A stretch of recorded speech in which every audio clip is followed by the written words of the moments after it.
বিসমিল্লাহির রহমানির রহিম কুতিবা আলাইকুমুস সিয়ামু কামা কুতিবা আলাল্লাযীনা মিন ক্বাবলিকুম লাআল্লাকুম তাত্তাকুন ইয়া আইয়ুহাল্লাযীনা আমানু আল্লাহ ঈমানদারদেরকে ডাক দিয়ে বলেন ইয়া আইয়ুহাল্লাযীনা আমানু কুতিবা আলাইকুমুস সিয়াম তোমাদের উপরে পবিত্র মাহে রমজানের রোজাকে ফরজ করা হয়েছে। তোমরা চিন্তা করো না, তোমরা ভাবো না যে আল্লাহ তাআলা এই কঠিন কাজটা মনে হয় তোমাদের উপরে চাপায়া দিছে। আল্লাহ পরবর্তী অংশে বলেন কামা কুতিবা আলাল্লাযীনা মিন ক্বাবলিকুম এর পূর্ব তোমাদের যে সমস্ত রাসূলগণ নবীগণ আসছেন তাদের উম্মতের উপরে রোজাটা ফরজ ছিল। শুধু আমাদের কি আল্লাহ চাপিয়ে দেন না?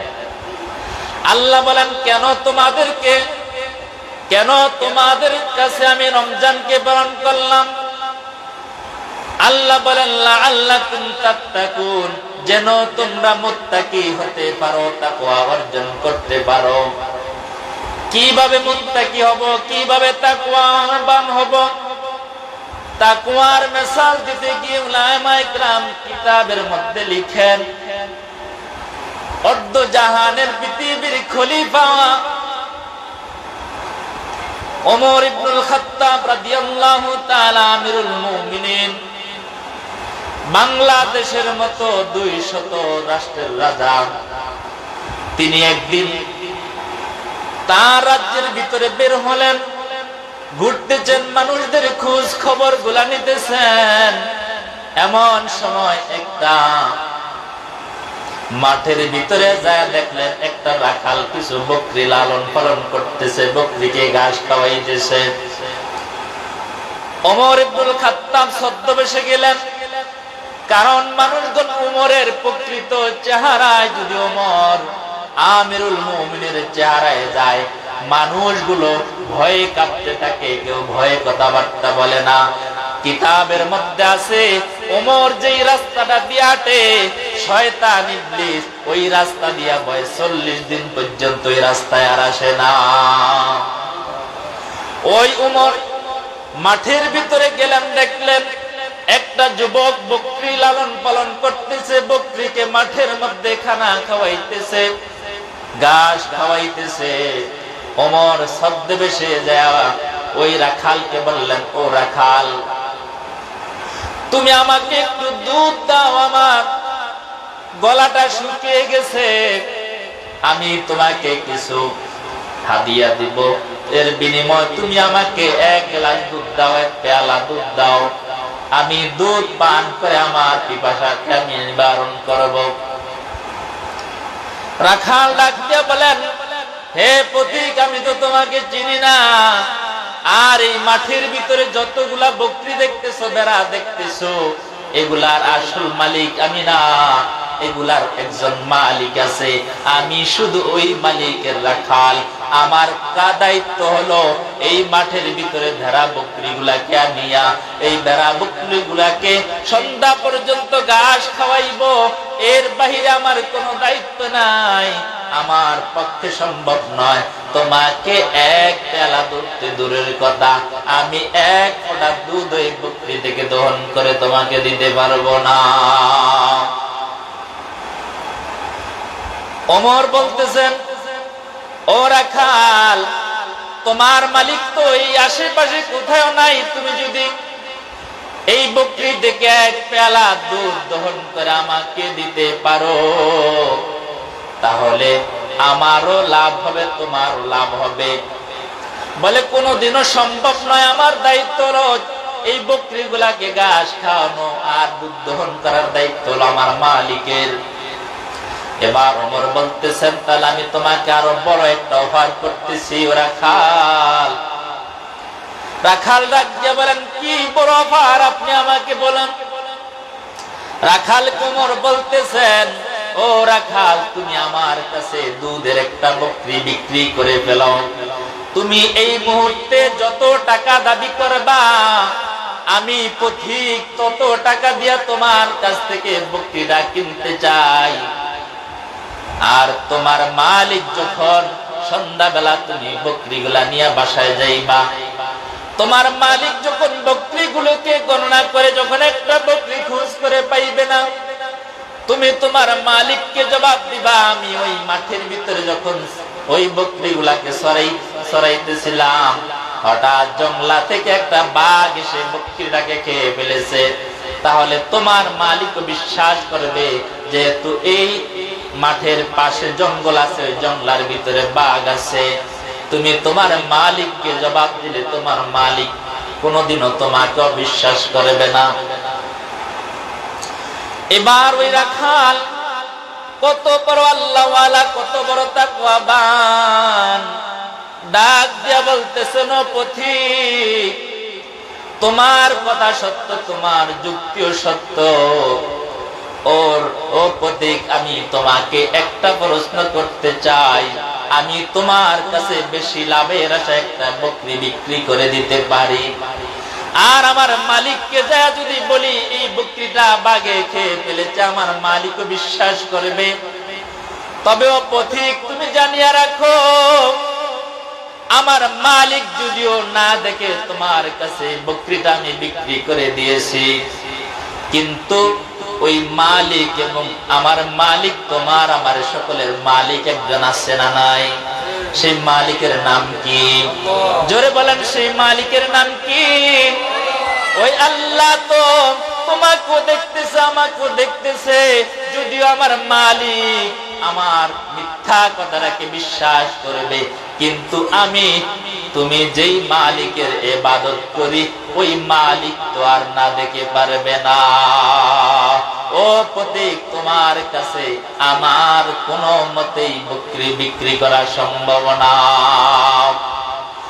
এবার ওমর রাদিয়াল্লাহু তাআলা আনহু যুবককে টান দিয়ে বুকের সাথে বাজাইলেন, বুকের সাথে নিয়ে চাপ দিয়ে ধরে বললেন, ও যুবক, এই রাখালের ভিতরে যদি এরকম বড় তাকওয়া থাকতে পারে, তাহলে আমি ওমরের ভিতরে কেমন তাকওয়া থাকতে হবে। এই জন্য কিতাবের মধ্যে আসছে, ওই যুবকটা যদিও বকরিটাকে বিক্রি করে মালিকের কাছে যুক্তি উপস্থাপন করত, আর মালিক তাই বিশ্বাস করত, কিন্তু যুবকটা ওই মালিক, সকলের মালিক আল্লাহকে ভয় করার কারণে ওই পথিকের কাছে বকরি বিক্রি করতে চায় নাই, বকরি দুধ দিতে চায় নাই।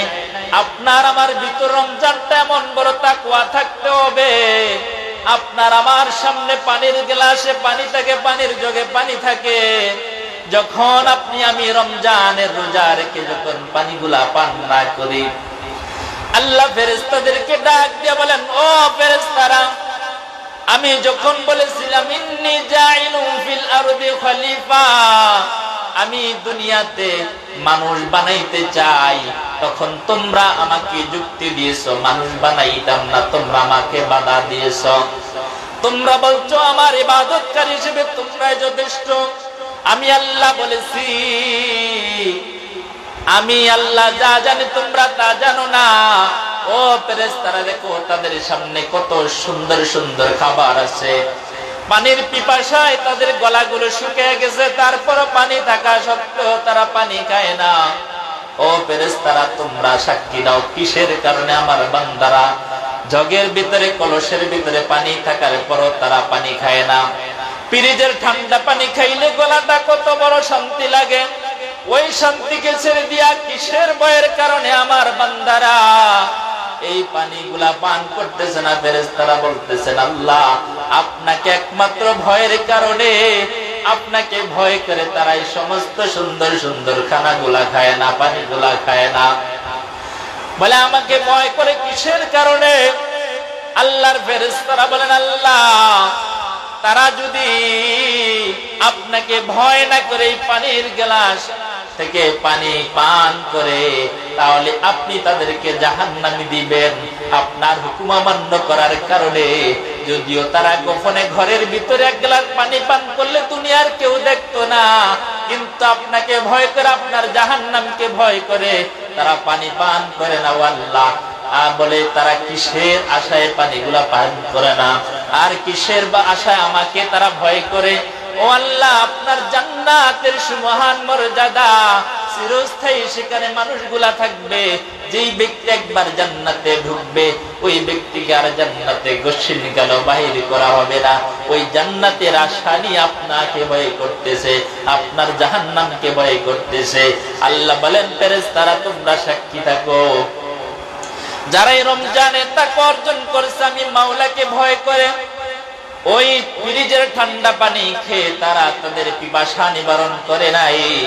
সুন্দর সুন্দর খাবার থাকা সত্ত্বেও তারা খাবারগুলো গ্রহণ করে নাই। ও ফেরেশতারা তোমরা সাক্ষী থাকো যে জাহান্নামের ভয়ে, আমি মাওলার ভয়ে তারা এই সমস্ত খাবারগুলা থেকে বিরত থাকলো। তখন আল্লাহ তাআলা বলেন, ও ফেরেশতারা তোমরা সাক্ষী থাকো, আমি আমার বান্দাদের জিন্দেগীর সমস্ত গুনাহগুলো মাফ করে দিব। এই জন্য রমজান মাস হলো গুনাহ মাফের মাস। গত জুমার আলোচনায় বলেছি, রাসূল মিম্বরের 3টা সিঁড়িতে উঠলেন, 3টা সিঁড়ি দুটিয়া 3টা আল্লাহর পক্ষ থেকে ঘোষণা আসলো, যে ব্যক্তি এই মহামূল্যবান রমজান মাস পাইল আর নিজের গুনাহ মাফ করাইতে পারল না, ওই ব্যক্তি ধ্বংস হয়ে যায়। আজকে মহামূল্যবান রমজান মাস আপনার আমার সামনে, আস্তে আস্তে দিনের পর দিন রমজান মাসটা চলে যাইতেছে। এমন লোক আছে আজকে যে কয়টা রোজা যায় একটা রোজাও রাখে না, এরকম লোক আছে না নাই? ও বন্ধু, তুমি চিন্তা করতেছো আমি এখনো জওয়ান মানুষ, আমি এখনো দুনিয়াতে 50-60 বছর হায়াতে জিন্দেগি বাঁচবো, ওই জিন্দেগিতে আমি আরো বাঁচবো, আমি আরো বাঁচবো। বাঁচার আশায় বছর রোজা রাখলাম না, হায়াতে বাঁচলে আবার আগামী বছর রাখবো। কিন্তু বন্ধু, তুমি জানো না এটাই হতে পারে তোমার জীবনের শেষ রমজান।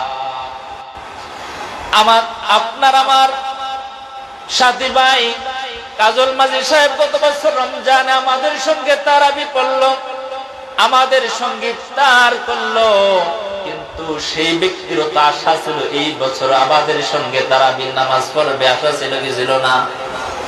আমাদের সঙ্গে একই দস্তরে বসে ইফতার করবে, এরকম আশা তার ছিল কি ছিল না? আজকে তার আশা জায়গায় আশা রয়ে গেল, কিন্তু আজকে তিনি অন্ধকার কবরে চলে গেছে। আজকে আপনারা আমার আশা থাকতে পারে আগামী রমজান পাবো, আবার আগামী রমজান পাইলে রোজাকে রাখবো, কিন্তু হতে পারে আপনার আমার জীবনের শেষ রমজান, আগামী বছরের রোজা আপনার আমার জীবনে নাও আসতে পারে। এই জন্য আল্লাহ রাসূল বলেন, আল্লাহ তাআলা কোন বান্দা যদি আল্লাহর তাকওয়া অর্জন করিয়া রমজানের রোজাটাকে পরিপূর্ণভাবে রাখে, ইফতারের পূর্ব মুহূর্তে যখন বান্দা ইফতারের সামনে নিয়ে আল্লাহর দরবারে কায়েমন বাক্যে কান্নার সুরে যখন আল্লাহর কাছে ক্ষমা চায়, আল্লাহ তাআলা ওই বান্দাকে ইফতারের পূর্বে আল্লাহ ক্ষমা করে দেন। আর আল্লাহ বলেন, রমজান মাসে জান্নাত, প্রতিদিন জান্নাতকে এমন ভাবে সুসজ্জিত করা হয়, আর একটা পথ রয়েছে, ওই দরজা রয়েছে, শুধু ওই দরজা দিয়া জান্নাতীরা আর কেউ জান্নাতে প্রবেশ করতে পারবে না। রায়্যান নামক ওই দরজা দিয়া শুধু রোজাদারকে আল্লাহ প্রবেশ করাইবেন, আর আল্লাহ তাআলা কিয়ামতের ময়দানে রোজাদারদেরকে আপন কুদরতি হাতে মেহমানদারি করাইবেন। আল্লাহ বলেন, যারা দুনিয়াতে আমাকে ভয় করে রমজান মাসকে আমি তাদের কাছে মেহমান রূপে পাঠাইছি, তারা যদি রমজানের রোজাটাকে পরিপূর্ণভাবে ইখলাসের সহিত আদায় করতে পারে, আমি আল্লাহ তাআলা ওই কিয়ামতের ময়দানে মাছের কলিজা ভুনা দিয়ে আমি আল্লাহ তাআলা নিজ কুদরতি হাতে তাদের সামনে খাবারকে আমি আল্লাহ তাআলা পরিবেশন করব। আর রোজাদারদের জন্য আল্লাহ বলেন 2টা পুরস্কার। একটা হলো আল্লাহ তাআলা রোজাদারদের জন্য জাহান্নামকে হারাম করে দেন, আর দ্বিতীয় পুরস্কার আল্লাহ বলেন রোজার প্রতিদান আমি আল্লাহ তাআলা নিজ কুদরতি হাতে দান করব। দুনিয়াতে নামাজ পড়লে নামাজের সওয়াব ফেরেশতাদের মাধ্যমে লিখে, হজ করলে হজের নেকি ফেরেশতারা লিখে, যাকাত দিলে যাকাতের নেকি ফেরেশতারা লেখে। কিন্তু আল্লাহ বলেন রোজাটা যখন বান্দা রাখে ফেরেশতারা আমাকে ডাক দিয়ে বলে আল্লাহ আপনার বান্দা রোজা রেখেছে, আপনার বান্দাকে কি পরিমাণ নেকি লিখে দিব। আল্লাহ বলেন খবরদার ও ফেরেশতা, খবরদার কলম হাতে নিবা না, খাতার ভিতরে একটা দাগ দিবা না। আমার বান্দার আমলনামার ভিতরে লক্ষ লক্ষ পৃষ্ঠা খালি রাখো। আমি আল্লাহ তাআলা কুদরতি হাত দিয়ে ওই বান্দাকে রোজার সওয়াব নিজে লিখে দিব। আর কিয়ামতের মধ্যে আছে আল্লাহ তাআলা বলেন রোজাদারদের জন্য পুরস্কার আমি আল্লাহ নিজে হয়ে যাব। হাসরের ময়দানে আমি আল্লাহ তাআলা রোজাদারদেরকে ডাক দিব, রোজাদারেরা তোমরা কোথায়? সমস্ত রোজাদারগুলা হাসরের ময়দানে দাঁড়িয়ে যাবে। আল্লাহ বলবেন ও রোজাদারেরা তোমাদেরকে আমি যে সমস্ত নিয়ামতের কথা বলেছিলাম তোমরা কি সেই সমস্ত নিয়ামতগুলা পেয়েছো? বলে আল্লাহ আপনি যা বলেছেন এর চেয়ে তো বেশি নিয়ামত আমরা পেয়েছি। আল্লাহ বলবেন এখনো তোমাদের নিয়ামত পাওয়া বাকি আছে, কোন সুবহানাল্লাহ। আল্লাহ বলবেন ও রোজাদারেরা যে একটা নিয়ামত, যে সবচেয়ে বড় নিয়ামত পাওয়ার কথা, ওই নিয়ামতটা হলো আমি আল্লাহকে তোমরা চোখে তোমরা আমি আল্লাহকে দেখতে পাওয়া। হাসরের ময়দানে লক্ষ কোটি রোজাদাররা আল্লাহ তাআলাকে স্বচক্ষে দেখবে। যেমন দুনিয়ার জমিনের আকাশের যখন চাঁদ উঠে পূর্ণিমার চন্দ্রকে মানুষ দেখতে কোনো ঠেলাঠেলি ভিড়াভিড়ি লাগেনি। আসমানে যে চন্দ্র ওঠে দেখতে কি ঠেলাঠেলি ভিড়াভিড়ি লাগে? লক্ষ লক্ষ কোটি কোটি মানুষ ওই হাসরের ময়দানে থাকবে। সেখানে আল্লাহ তাআলাকে দেখতে যেরকম চন্দ্রকে দেখতে ভিড়াভিড়ি লাগে না, আল্লাহ তাআলা যখন রোজাদারদেরকে দেখা দিবেন ৭০,০০০ নূরের পর্দা উঠাইয়া, তখনও বান্দাগুলো যেরকম চন্দ্রকে দেখতে ভিড়াভিড়ি লাগে না, সন্তুষ্ট চিত্র ওই ভিড়াভিড়ি না লাগে ওই কিয়ামতের ময়দানে আল্লাহ তাআলা বান্দাকে দেখা দিবে। এই জন্য রোজা রাখা দরকার আছে না নাই? জীবনে যত ভুল করেছি রোজা না রেখে মালিকের কাছে তওবা যদি করেন, রমজান মাস হলো তওবার মাস। রমজান মাস কিসের মাস? রমজান মাসটা পুরাটা মাস হলো তওবার মাস, গুনাহ মাফের মাস, রহমত চলতেছে। প্রথম আল্লাহ তাআলা রমজান মাসটাকে ৩টা ভাগে বিভক্ত করেছেন। কয়টা ভাগ? এক ভাগ প্রথম 10টা দিন আল্লাহ তাআলা রহমত হিসেবে রাখছেন। আল্লাহ তাআলা পৃথিবীর বাসীদের সমস্ত রোজাদারকে আল্লাহ তাআলা এই 10 দিনে পুরা রহমত দিয়ে আল্লাহ তাআলা ঢাকিয়ে রাখবে। দ্বিতীয় ভাগ, মাঝের ভাগ হলো মাগফিরাত। বান্দা তুই জীবনে কত পাপ করেছো, তওবা কর, মাফ চাও। এই 10 দিন ভিতরে যদি আমি আল্লাহর কাছে গুনাহর জন্য তওবা করতে পারো, মাফ চাইতে পারো, আমি আল্লাহ তাআলা তোর জিন্দেগীর গুনাহগুলো মাফ করে দিব। শেষের 10 দিন আল্লাহ তাআলা নাজাত রাখছেন। নাজাত দিবেন কাদেরকে? যাদের উপরে জাহান্নাম ওয়াজিব, যারা জাহান্নামী হয়েছে।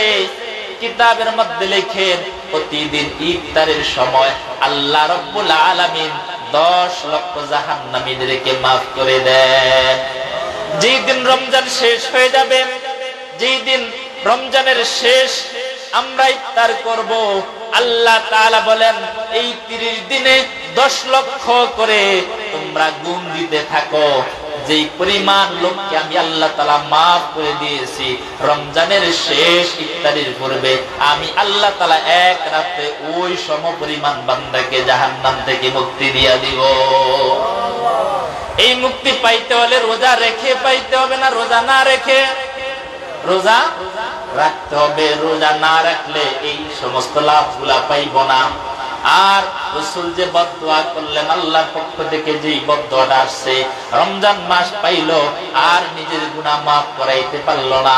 কারণ রমজান রোজা না রাখলে গুনাহ মাফ হবে না।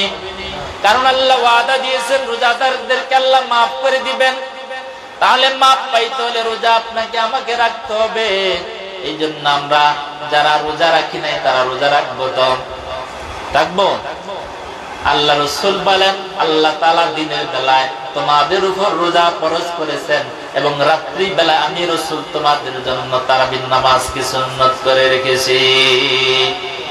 কোন ব্যক্তি সন্তুষ্ট চিত্তে যদি রমজানের প্রতিদিন তারাবির নামাজ পড়ে আর প্রত্যেক রমজানে মানুষের জন্য কোরআন খতম করা সুন্নাত, রমজানে কোরআন খতম করা কি সুন্নাত।